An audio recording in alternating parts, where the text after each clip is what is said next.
In order to be able to make decisions about what to do when you're bringing a building project to life, when you're developing a building project, we need to establish some sort of a filter so that when we make decisions and when we look at different things, we aren't just deciding, do we like it or not? That's certainly part of it. That's part of the filter.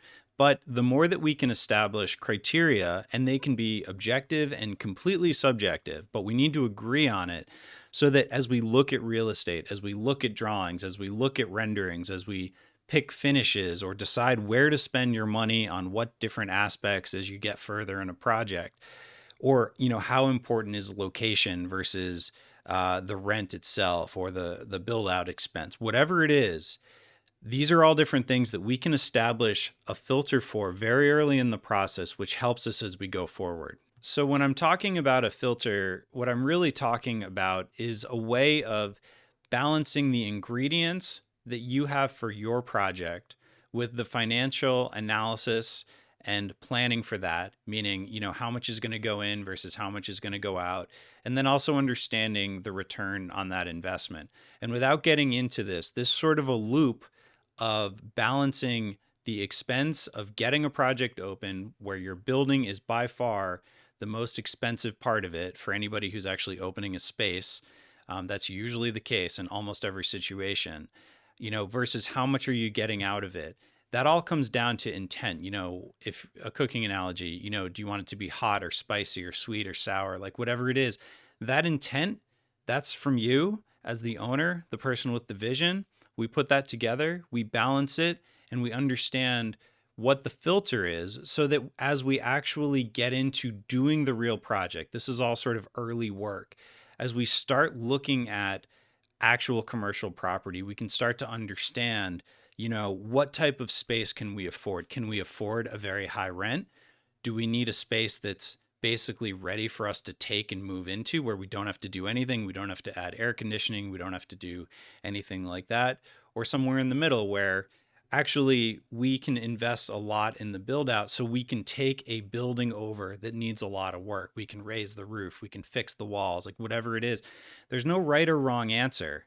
And that's why we have to have some sort of a way to filter the information so that we can make decisions on how we look at real estate, how we go about drawing things, so that when we actually are looking at things, even things like this that are just sketches, we can say, yes, it's actually doing what we talked about. It's actually performing as a tool for the vision that you have. The way that it's being put together physically in a drawing, in a spatial idea, the way that you move through, the way the programs relate to each other, the way that things look at each other in this particular case, whatever it is, this is something that we were able to narrate and describe with words before it was really put into drawings, so that then when we look at the drawings, we're passing it through that filter that we discussed.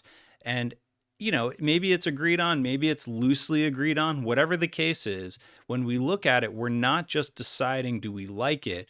We're actually deciding, is it starting to do the things that we want it to do?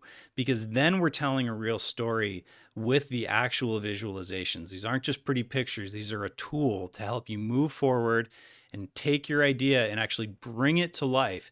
Make it, going from this very rough idea, even before that, going from a conversation to a rough idea to something like this, which can then be developed into a real building. And we can do this in a way where we're understanding projections and using estimates, using the best information we have, which gets better and better at each phase of a project, so that we can project over a certain amount of time. We can understand where we're spending our money and how much we actually want to put into it based on, how much we care about it, how much of a return we're getting from it. Whatever your priority is, it doesn't matter. There's no right or wrong answer, but we have to have some way of looking at it. And when I look back at projects that I've done, it is really these things like balancing, yes, we can afford more rent, or no, we can't afford more rent, which dictates how much you can afford when you're talking with landlords, which should really help you and streamline your search. This is about making progress. So just like you wouldn't want to go be test driving cars that you can't afford, it's similar in commercial real estate. Or maybe you can afford to do a lot of work if the rent is cheap enough. And so there's just different ways of balancing this depending on where you're at, what your budget is, where your business is at, what your vision is. So hopefully that's helpful in the sense of just the idea that establishing a filter so that we can understand everything that we're deciding on as we move projects forward. And that's why so much of this starts with your mindset and your sort of deepest like wish list, what you're adding up, what your intent is, what the ingredients might be for your project. How do we add all that up so that when we actually move forward, we can evaluate, are we doing the things that we said we were going to do in the beginning? And then if we're not, why aren't we doing it, or why are we making changes? And we can look back and say, yes, actually that initial assumption needs to change because of these other reasons, whatever it is. But the point is that we're sort of baselining things and passing them through a filter so that we're not just deciding what we like or what we don't like, because that's a real difficult that's a really difficult way to evaluate anything, because you and I and you and everybody else have very different opinions on aesthetics and things like that, which is why I love the Buckminster Fuller quote of, it's not about thinking about how it looks when you're doing it, but at the end, if it doesn't look right, there's something wrong. And I'm paraphrasing, but the point is, yes, we want it to look cool. We want it to be amazing. You're spending a lot of money on this. I'm not saying it shouldn't be, but the more sort of objective we can be, the more we delay that last sort of aesthetic judgment, the better off we are, because then we have really grounded ways to filter information.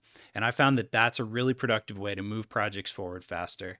So if you want to talk about that, please reach out and I'll talk to you soon.